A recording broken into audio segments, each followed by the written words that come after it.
JonnyPink. This is Kennethon Park. I've actually been here for a while, been shooting for quite a bit now. And I have two lenses that I want to play with today. That is the 600 F11. I started with that first in very poor light, early morning before the sun was up really high. And the 600 F4, both of them I was shooting with extension tubes on there to shorten that minimum focus distance. And there's a couple of things I noticed, but there's another place now that I want to go shoot. So I'm going to take you into shooting here the Hummingbirds. Why do I shoot Hummingbirds so much? First off, because I absolutely love them and they challenge any sensor with the speed, with the F11 and also recording. Cool. Check, test 1 2. Check. It's about 7:45 on this, I think it's Saturday. It is freezing out here. It's all of about 60 degrees. It's cold.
That goes off to the side. I don't want it to fall through the sliding glass door because this is my back porch.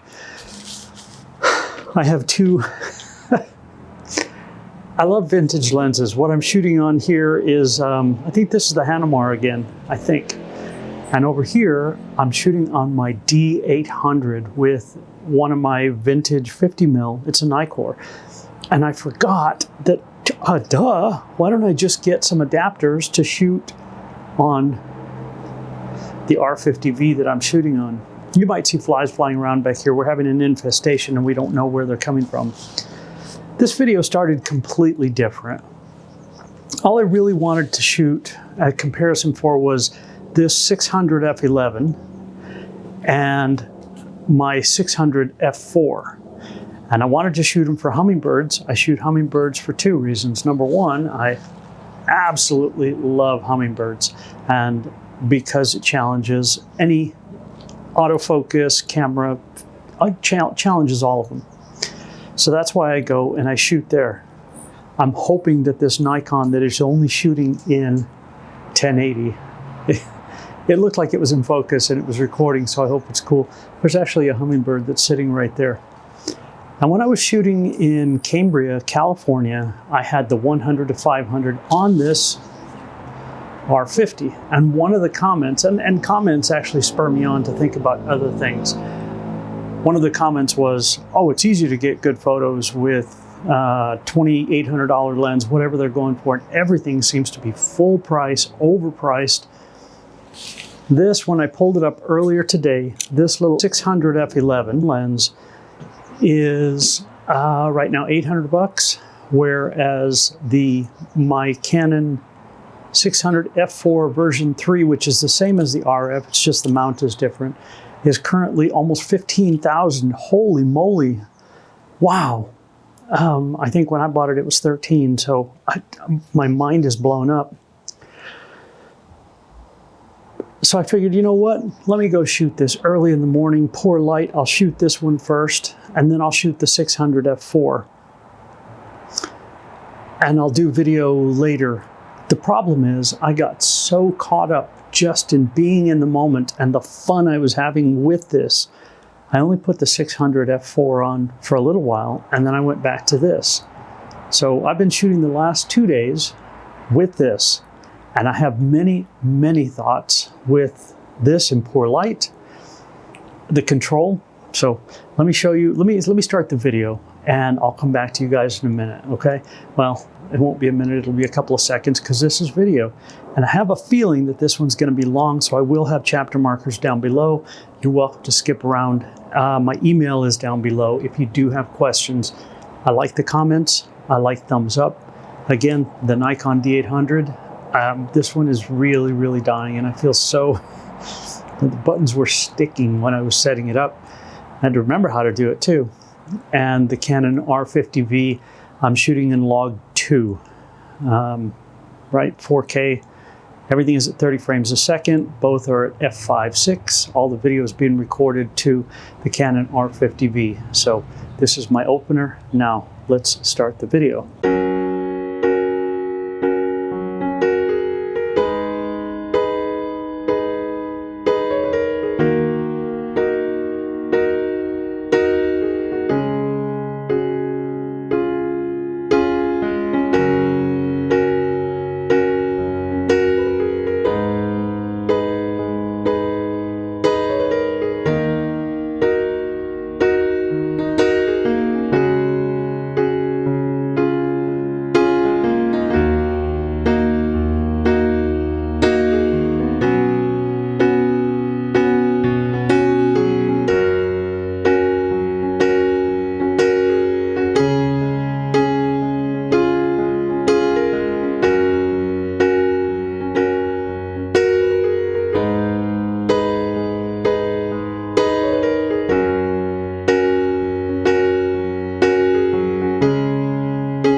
Now this video right here is shot handheld with this Canon R50 and the 600 F11 handheld.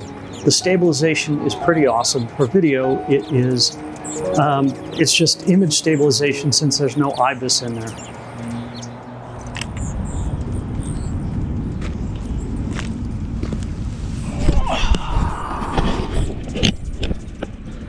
They are always, always watching.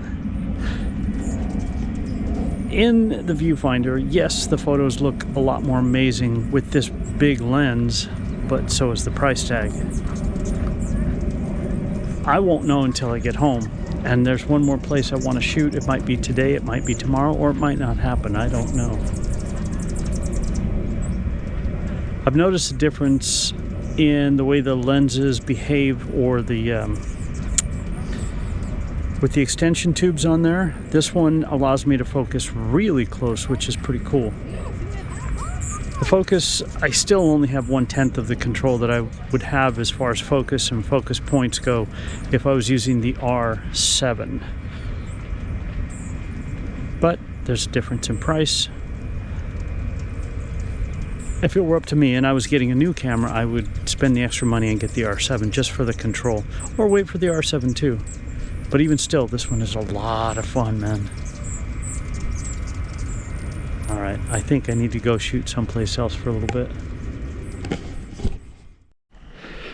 This is Pine Mountain Club, and this is where I came to pick up my wife today. She's been visiting her sister, Susan, who I know you've seen in a lot of other videos, but I was too in the moment today to film. So, the brown thrasher.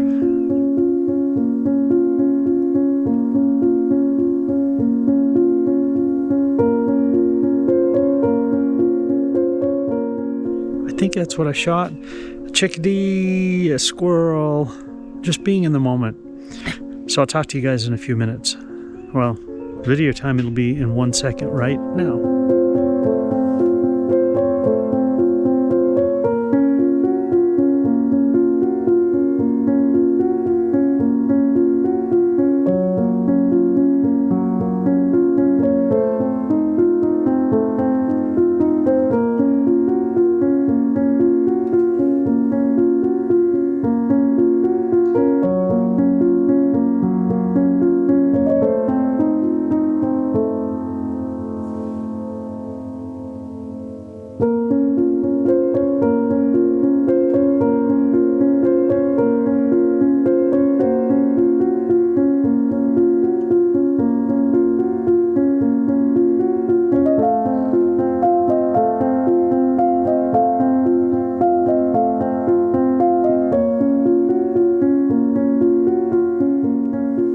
One of the things that I've mentioned is the lack of control with this as compared to, this is my Canon R7. I get many shots that look just like this, and I saved a few because they look just like this, out of focus, blurred, and that's okay. The amount of fun and just the sheer joy of being in the moment with this, it's astronomical. So I think for a while, this is probably going to be my rig, and I'm going to look for a very used RF 100 to 400. So I have that, and people can't say, well, you're just shooting it because anybody can get good shots with that. No, you really can't. Well, let me rephrase that. I'm using entry-level gear because I think anybody can get a great shot. That passion, as I've said in many comments, comes from the person behind the gear, not the gear itself. The gear it's just a tool. You're the artisan, and the artisan, if you watch, let's use a bricklayer, right? The tools that they're using are beat up, but their work is incredible. Someone doing master carpentry, just insane.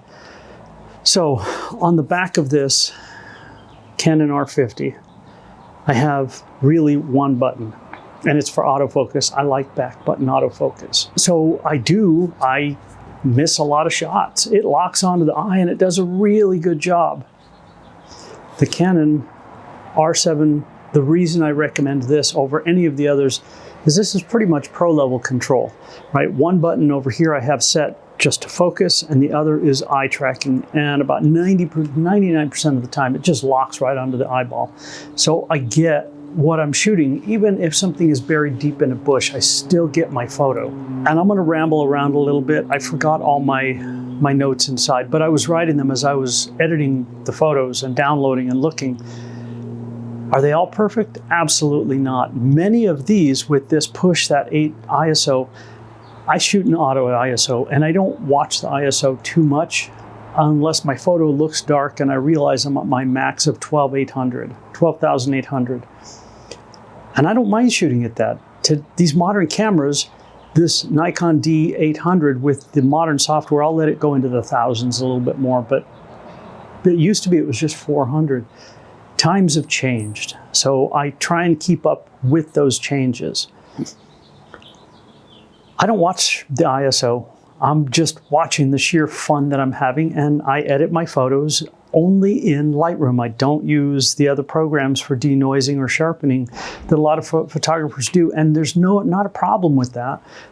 These are the tools that we have. Use the tools that you have to present the image that is your vision of that image. If you want your subject off to the side, have your subject off to the side. If you want it to the other side, cool. If you want everything else out of focus except your subject, whatever it is, it's your vision. Do it your way. Use the tools you have available. Use masks. I use a lot of masks. I use a little bit of sharpening here, a little bit there. If it was a portrait or a wedding photography, I would actually just sharpen the eyes and whiten the eyes just slightly to make them stand out and pop just a little bit from the rest of the photo. That's just the way I do it. You have your own way, and that's cool. But this R50, very inexpensive. The F11 lens, even I poo-pooed it when it first came out. Oh, that's garbage, it's not fast enough. Man, it sure is fun. It's just an ungodly amount of fun. And as I've been editing these photos, because I shot the R63, one of the first cameras that from Canon that I've really been disappointed with the raw files. As I've edited these, as soon as I pull them out and I'm looking at them, I shoot in both JPEG and RAW. That way I can quickly go through and cull out and pull the ones that I want and get an idea of what they're going to look like. Your RAW files are always much sharper. There's a lot more detail and information in that, which is what RAW is. It's just all the information. And I can pull it out, and that's part of it too, is I should do a video on how I edit my photos. I do plan on it one of these days. I just have not. The vision is yours. The gear doesn't matter. It's just a tool. The amount of fun that you have is what matters more so than anything. I can get what I want with this R50.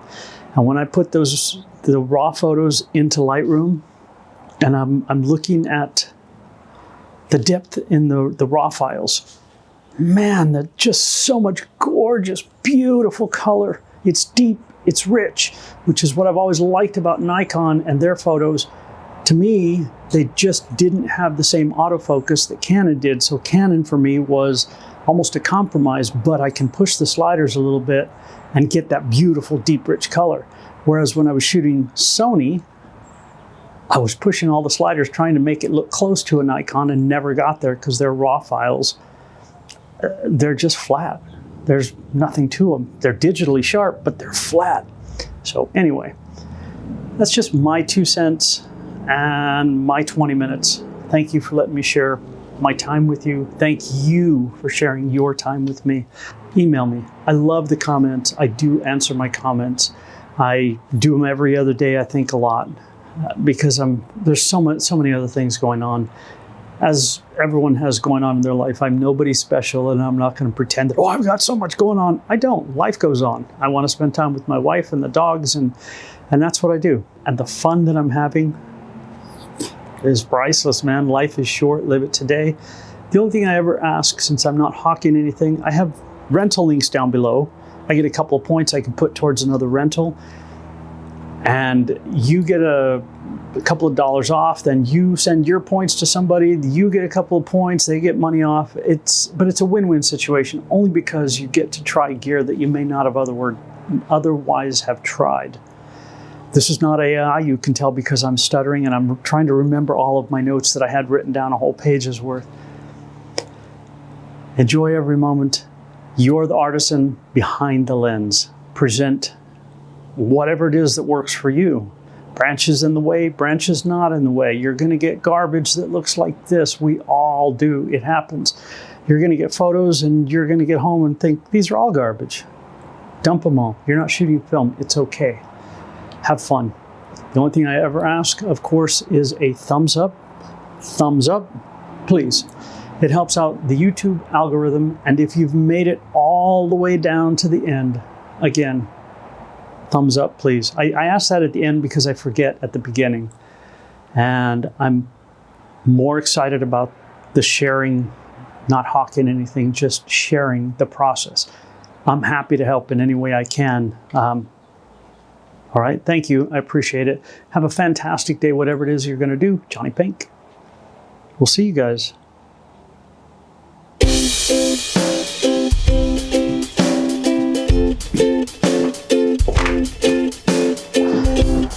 Man, this would have been the perfect place to beam out of and beam into. But one of these days, I'm going to have to do a video on how to create that just for yourself. The components are hard to find these days, but you can still find them.